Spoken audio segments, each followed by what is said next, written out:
Look, I need to explain something that people don't seem to understand. Staying friends with your ex is a sign of maturity, real maturity. It means you've moved past the drama and negativity and bitterness that usually comes with breakups. It means you're evolved enough to recognize that just because a romantic relationship didn't work out doesn't mean you have to erase that person from your life entirely. Pretend they never existed. Act like those years meant nothing. It's actually incredibly healthy and progressive. And frankly, people who can't maintain friendships with their exes are usually the ones with unresolved issues. They're the ones who haven't processed their emotions, who are still carrying resentment and hurt, who can't separate the person from the romantic relationship. I'd read articles about it, listened to podcasts about healthy relationship dynamics, talked to my therapist about it. Well, my therapist at the time, before all this happened. Everyone agreed, being able to stay friends with an ex shows emotional intelligence. It shows you've done the work to move past romantic feelings and appreciate someone for who they are as a person. It's the kind of thing emotionally mature adults do. My ex, Daniel, and I dated for 4 years. 4 years. That's a significant portion of my 20s, the formative years, the years when you're figuring out who you are as an adult. We were together from ages 22 to 26. We lived together for 2 of those years. We were together through college graduation, through first real jobs, through learning how to pay bills and cook meals and be actual functioning adults instead of kids pretending to be grown-ups. We shared friends, memories, inside jokes, a whole history. We'd been to each other's family holidays. We'd traveled together. That trip to Portugal, the weekend in Montreal, the camping disaster in Vermont. We'd built a life together, even if it ultimately wasn't the permanent life we'd stay in. When we broke up, and it was mutual, truly mutual, we both sat down one evening and agreed we wanted different things. I wasn't about to throw all of that away. He wanted to move to Seattle for his career. I wanted to stay in New York where my family was. He wanted kids eventually. I wasn't sure I ever wanted kids. We had different visions for the future, and we were mature enough to recognize that forcing something that wasn't working would only breed resentment. So we broke up, amicably, like adults. The way breakups should happen when 2 people care about each other but aren't right for each other. He was part of my life, an important part, a foundational part of who I became as a person. He'd supported me through my dad's health scare. I'd supported him through his career transition. We'd been there for each other in real, meaningful ways. You don't just delete that because the romantic component ends. So we stayed friends, good friends. We'd text regularly, not constantly, not all day, every day, but regularly. Random memes, articles we thought the other would enjoy. This reminded me of you messages. We'd grab coffee every few weeks just to catch up, hear about each other's lives, maintain that connection. We'd meet up for drinks with mutual friends from college, the people who'd known both of us since the beginning, who'd been at parties and dinners and events when we were together and didn't want to choose sides after we broke up. It was easy, comfortable, drama-free. Proof that 2 mature adults could navigate a breakup with grace and maintain a meaningful connection. I was actually proud of how we handled it. We were the example other people should follow, the model of how to do a breakup right. When I met Marcus, my fiancé, well, my ex-fiancé now, I guess, I was upfront about Daniel from the beginning. I told him on our 3rd date, "Just so you know, I'm still friends with my ex.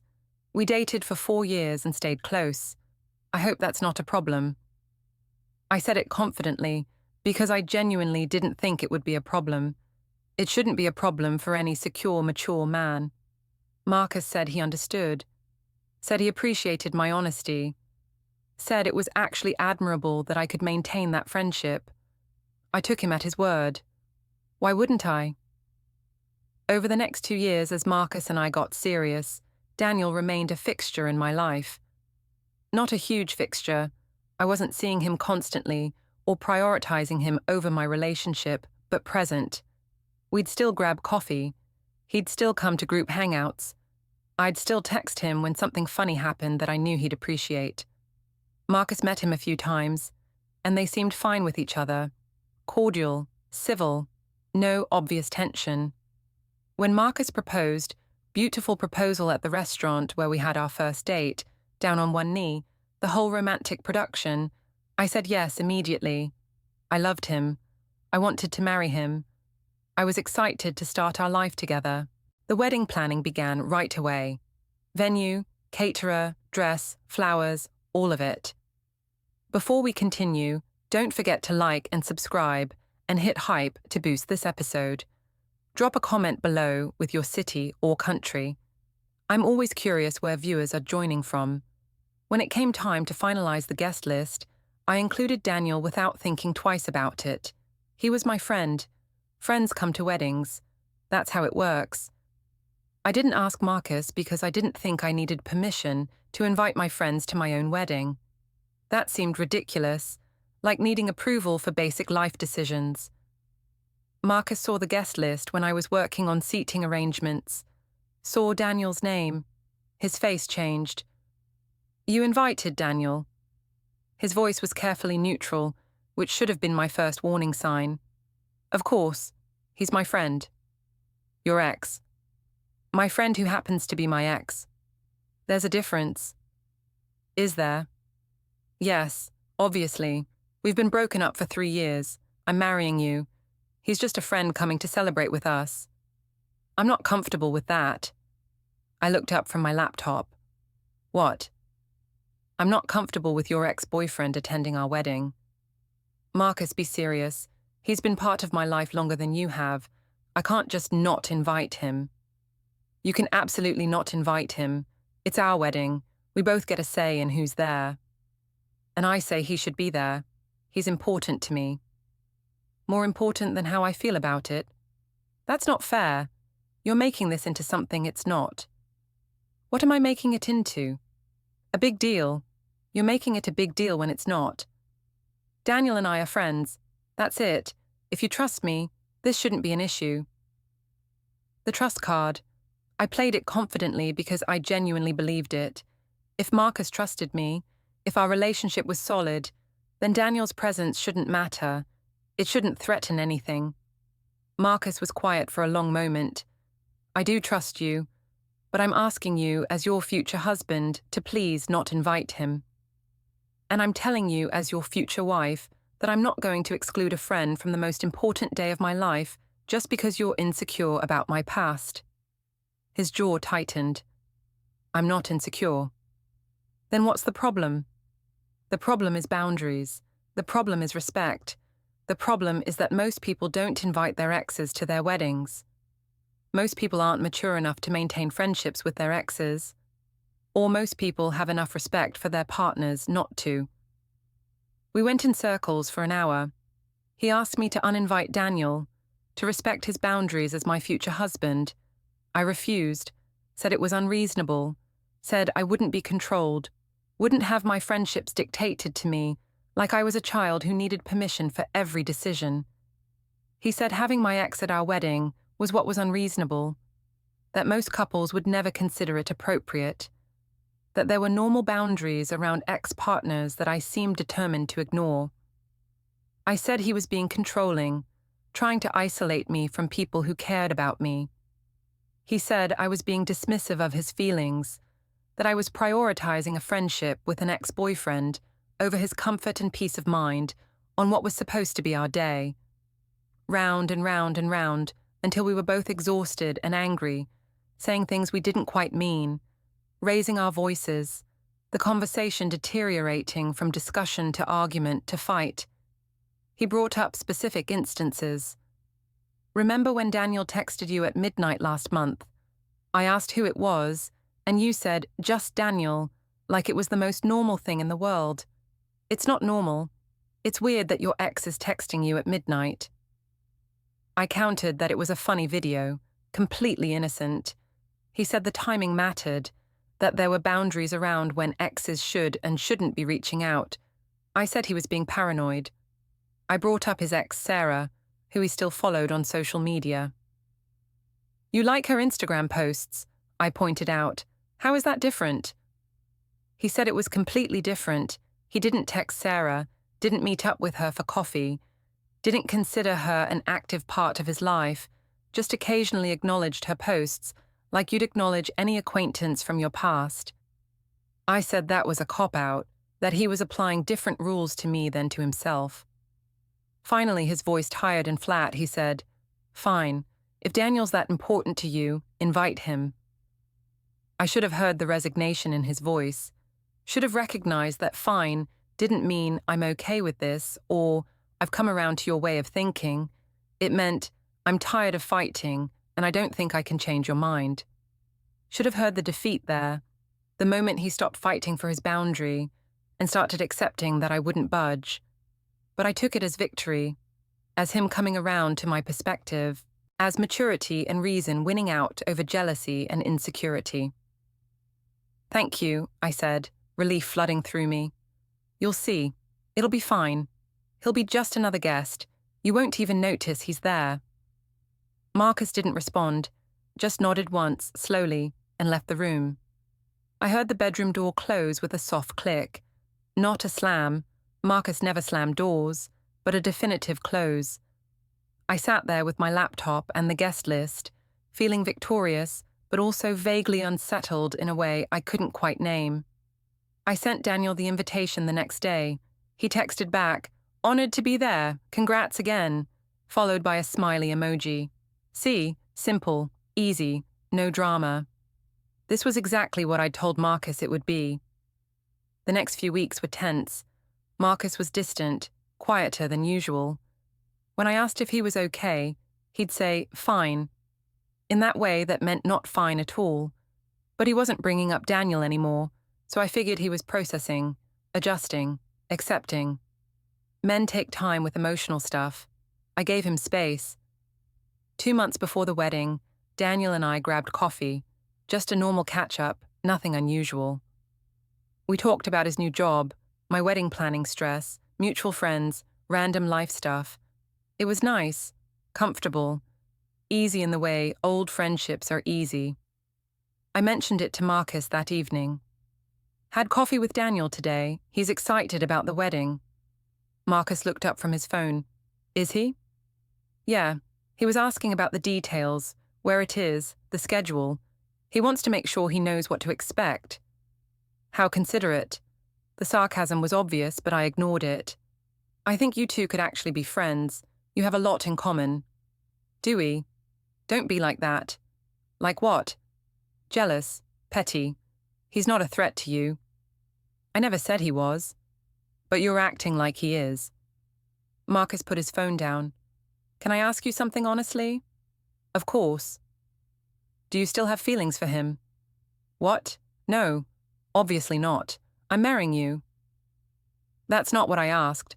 I asked if you still have feelings for him." "No, we're friends. That's it." "Do you talk to him about us? About our relationship?" "Sometimes. The way you talk to any friend about your relationship." "Does he give you advice about me?" "What is this? An interrogation?" "I'm trying to understand why he's so important to you that you're willing to have him at our wedding, despite knowing it makes me uncomfortable." "He's important because we have history, because he was a significant part of my life, because friendships matter. Why is that so hard to understand?" "It's not hard to understand, it's hard to accept." "Then work on accepting it, because he's coming to the wedding whether you like it or not." I shouldn't have said it that way. Shouldn't have been so absolute, so dismissive of his feelings. But I was frustrated, tired of defending a perfectly normal friendship, tired of being made to feel like I was doing something wrong when I was just maintaining a healthy connection with someone who'd been important to me. Marcus didn't argue, just nodded slowly and went back to his phone. 1 month before the wedding, I was at work when my phone started blowing up. Text from my mom, "Call me immediately." From my sister, "What the hell is going on?" From my maid of honor, "Are you okay? Did you two break up?" I called my mom first. "What's happening?" Marcus called me. He said he's canceling the wedding. My heart stopped. What? He said he can't marry you, that he's done, that he's cancelling everything, the venue, the caterer, all of it. That's insane. Why would he? We're fine. Everything's fine. He said something about your ex, about Daniel. I don't understand what's happening. I hung up and called Marcus. It went straight to voicemail. I called again. Voicemail. I texted, "What the fuck is going on? Call me now." He responded an hour later. "I'm cancelling the wedding. I can't do this." I left work immediately, not bothering with excuses or explanations, just grabbed my purse and coat and practically ran to the parking garage. Drove to our apartment with my heart hammering the entire way, running red lights, tailgating, driving like someone fleeing a crime scene. He was there when I burst through the door, actually packing. Not in a contemplative, thinking about leaving way, but actively, efficiently packing his clothes into suitcases like he'd already made every decision and was just executing a plan. "What are you doing?" My voice came out higher than normal, shrill with panic. "I'm done. I can't marry you." He didn't even look at me, just kept folding shirts with methodical precision. "Because of Daniel? Are you serious right now? You're calling off our wedding, our entire future because I invited a friend?" He stopped folding, turned to face me. His expression was calm in that terrifying way that means someone's moved past anger into something colder. He's not just a friend. That's what you don't get. That's what you've never gotten. He's never been just a friend to you. Yes, he has. We've been broken up for years. I'm in love with you. I'm supposed to marry you in a month. You're not over him. Maybe you don't realize it. Maybe you don't want to admit it to yourself, but you're not over him. That's ridiculous. That's insane. I love you. I chose you. I said yes when you proposed. I've been planning this wedding for months. You love me, but you love the idea of him too. You love having him in your life, having that connection, having that history, having that option available if things don't work out with me. Option? He's not an option. He's a friend. How many times do I have to say that before you believe me? Then why did you choose him over me? The question hung in the air like smoke. I felt it settling into my lungs, suffocating. I didn't choose him over you. That's not what happened. Yes, you did. I asked you, begged you, not to invite him. I told you it made me uncomfortable. I explained why it bothered me. I asked as your future husband, as the person you're supposed to be committing your life to please respect this one boundary, this one thing. And you did it anyway because what he wants, what you want, matters more to you than what I need to feel secure in this relationship. That's not fair. You're twisting this into something it's not. Am I? I've watched you text him for 2 years. I've seen the smile on your face when his name pops up on your phone. That particular smile, that soft look. I've heard you laugh at his jokes in a way that's different from how you laugh at mine. I've listened to you talk about your shared memories, your inside jokes, your history together, with this nostalgia in your voice, like you're talking about something precious you lost. I've tried to be okay with it, tried to be the secure, understanding boyfriend who doesn't get jealous or possessive. Tried to tell myself that you chose me, you're with me, you're marrying me, so it doesn't matter what you had with him, but I can't watch you marry me while keeping him in your back pocket. I'm not keeping him in my back pocket. God, you're making this into some dramatic thing when it's just a friendship. You're inviting him to our wedding, the day we're supposed to stand up in front of everyone we know and commit to each other for life, forsaking all others. And you think that's normal? You think that's appropriate? It is normal. Lots of people stay friends with their exes. Mature people, evolved people who have processed their emotions and moved on. Not like this, not this close, not with this much priority, not at the expense of their current partner's comfort. I felt tears starting, hot and frustrating. So what? You're just ending everything? 3 years together, all the plans we made, gone, because you can't handle me having a friend?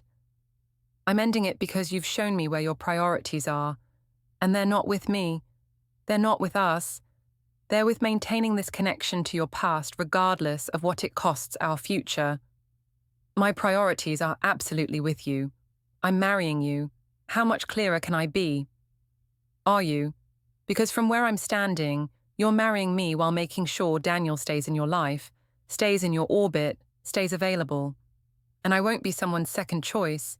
I won't be the guy you settle for while keeping your real first choice close as a friend in case this doesn't work out. I felt tears starting. So what? You're just ending everything. 3 years together, gone because you can't handle me having a friend. I'm ending it because you've shown me where your priorities are. And they're not with me. My priorities are absolutely with you. I'm marrying you. Are you? Because from where I'm standing, you're marrying me while making sure Daniel stays in your life. And I won't be someone's second choice. I won't be the guy you settle for while keeping your real first choice close as a friend. He's not my first choice. You are. This is insane. Marcus zipped his suitcase. If I were your first choice, you would have respected my feelings about this. You would have put our relationship above a friendship with an ex. But you didn't. You dug in. You fought for him instead of for us. I fought for my right to have friends. You fought to keep your ex in your life at the expense of your future husband's comfort. That tells me everything I need to know. He picked up his suitcase and walked toward the door. Marcus, please, don't do this. We can talk about this. We can figure it out. He stopped at the door, turned back to me. You want to figure it out? Uninvite him. Right now. Call him and tell him he's not coming. That's not fair. It's completely fair. You have a choice. Him at the wedding, or me in your life. Choose. I shouldn't have to choose. But you do, because I'm not marrying someone who's still orbiting their ex. So choose, right now. I stood there, phone in my hand, Daniel's number a few taps away. All I had to do was call him, make an excuse, uninvite him. Save my relationship. Save my wedding. Save 3 years of my life with Marcus. But something in me rebelled against it. The principle of it. The idea that I should have to cut off a friendship just because of jealousy. That I should have to choose. That maintaining a connection with someone who'd been important to me was somehow betraying my future husband. I can't, I said quietly. I can't just throw away a friendship because you're insecure. Marcus's face closed off completely. Then I guess you've made your choice. Marcus, tell Daniel congratulations. You chose him. He opened the door. Since you want him at the wedding so badly, maybe you should marry him instead. And he left. Just left. I stood in our apartment, his apartment now, I guess, since his name was on the lease, in complete shock. He'd actually done it. Actually cancelled our wedding. Actually left me. Over Daniel. Over a friendship. Over something so stupid and small and ridiculous. I called him over and over, voicemail every time. Texted him. Please come back. We can talk about this. I'm sorry. Please. Nothing. I called Daniel next, crying. Marcus left me. He cancelled the wedding. What? Why? Because of you. Because I invited you. He made me choose between you coming to the wedding or staying with him, and I couldn't just uninvite you. That's crazy, right? That's an unreasonable ultimatum. Daniel was quiet for a long moment. Maybe you should have just uninvited me. What? If it meant that much to him?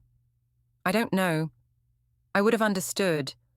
A wedding is more important than me being there. But that's letting him control who I'm friends with. That's not okay. I don't think it's about control. I think he's uncomfortable with our friendship, and you having me at the wedding was like... I don't know, like you were choosing me over him in some way. Whose side are you on? Yours. Always. But, I don't know. If someone I loved asked me not to do something because it hurt them, I'd probably just not do it, even if I thought they were wrong. I hung up. Even Daniel thought I was wrong.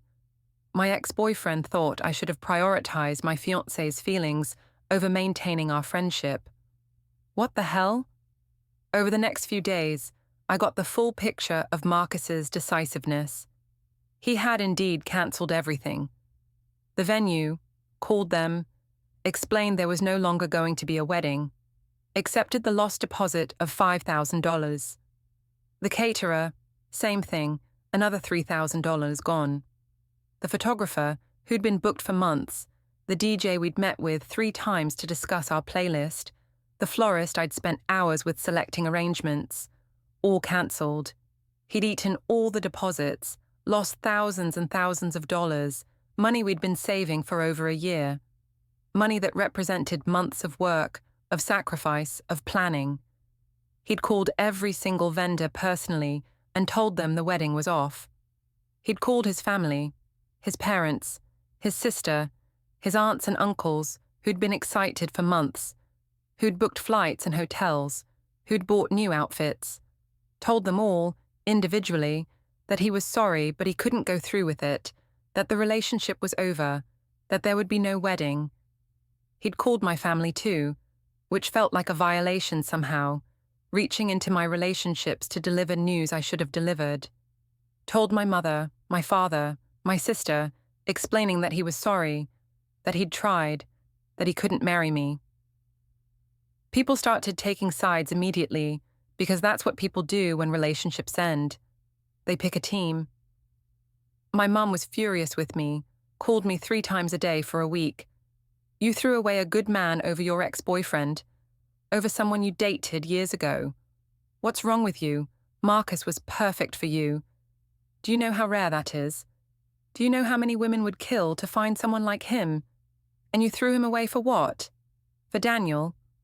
For your pride? For the principle of the thing? She was relentless, disappointed in a way that cut deeper than anger would have. My sister was more sympathetic, but still thought I'd made a critical mistake. I get wanting to keep friends. I understand not wanting to be controlled. But Marcus had a point, you know. It is weird to have your ex at your wedding. Like, really weird. Even if you are friends, even if there's nothing there anymore, it sends a message. And the message is that your ex is still important enough to be included in the most significant day of your life. Can you see how that would bother someone? My friends were divided down the middle, almost perfectly split.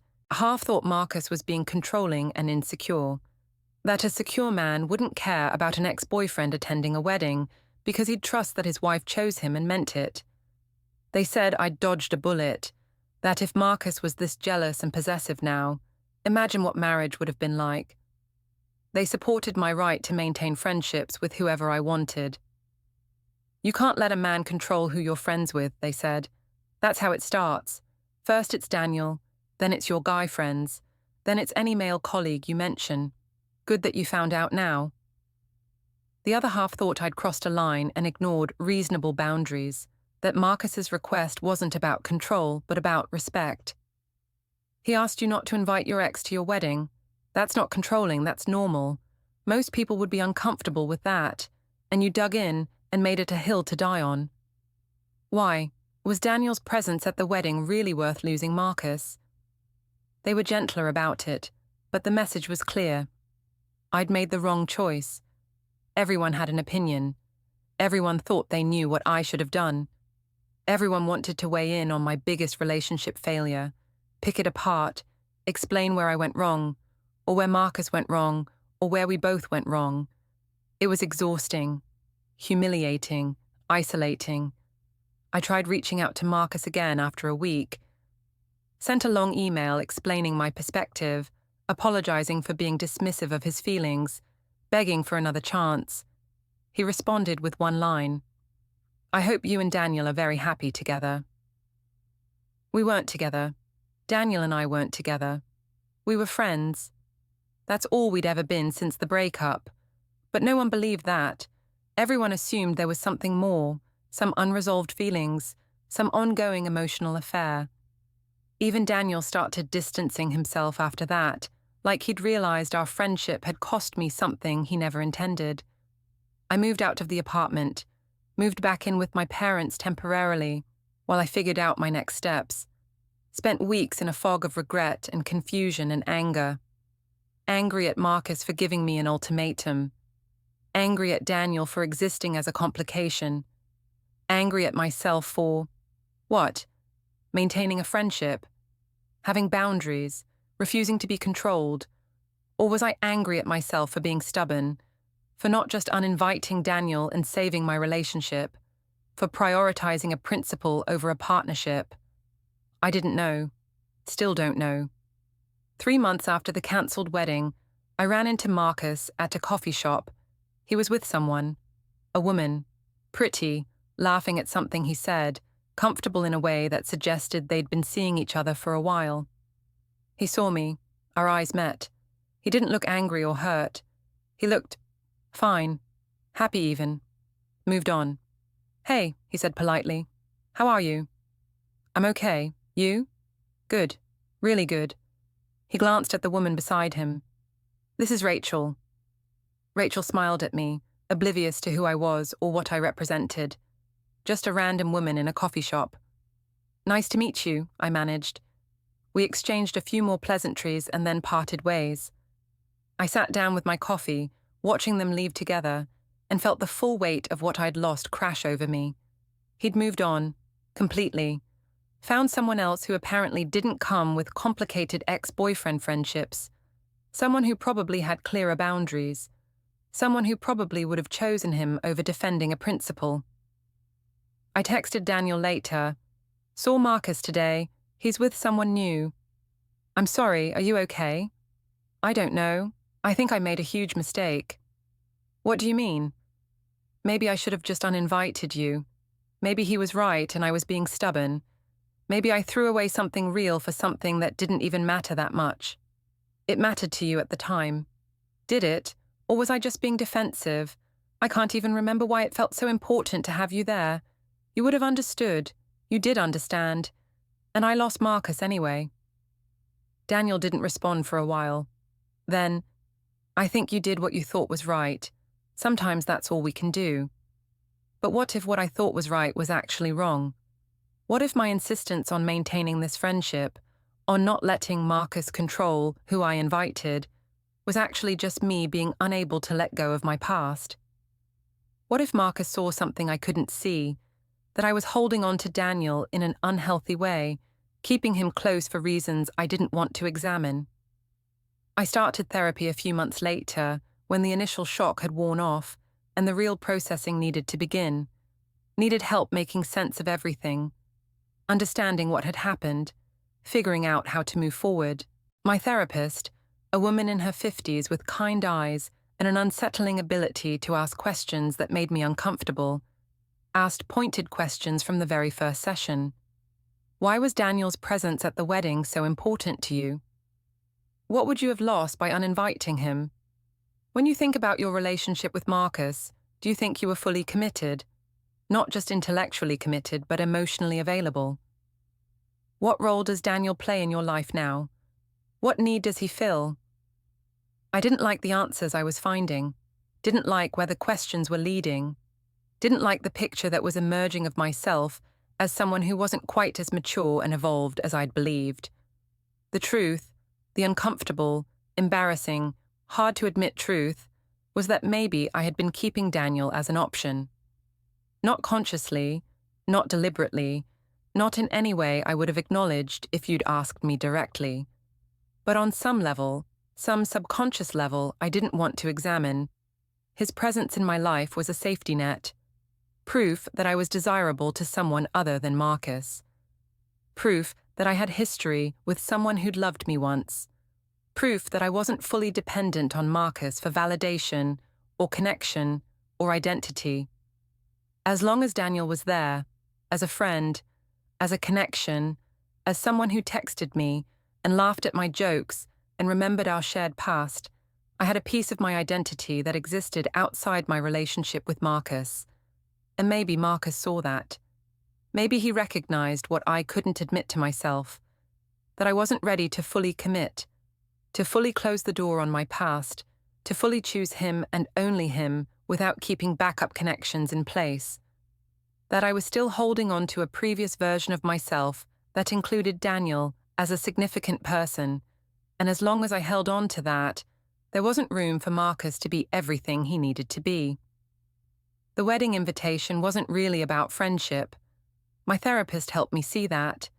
It was about control, about proving to Marcus that he didn't get to dictate my relationships, didn't get to tell me who I could and couldn't be friends with, didn't get to have opinions about my social life, about asserting my independence and autonomy in a relationship where I felt like I was losing myself, about winning an argument instead of building a partnership, about being right instead of being connected.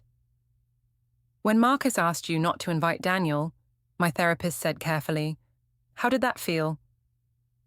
Like he was trying to control me. And was he?